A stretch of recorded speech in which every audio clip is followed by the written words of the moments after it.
Tadi di ruang tunggu saya masih sempat mengatakan, Bapak tolonglah untuk menginstruksikan bahwa yang namanya kedaulatan pangan itu harus benar-benar dilaksanakan, karena beliau telah memberikan arahan dari keadaan dunia bisa menghadapi krisis ekonomi termasuk kelaparan yang menurut saya itu sangat membahayakan sekali.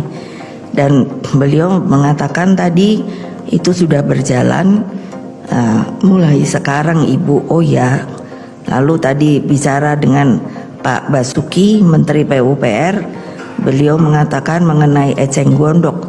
Tapi saya terus bilang, itu jangan dibuang percuma, karena sebenarnya eceng gondok itu karena satu rumpun dengan genjer sebetulnya dapat juga dijadikan bagian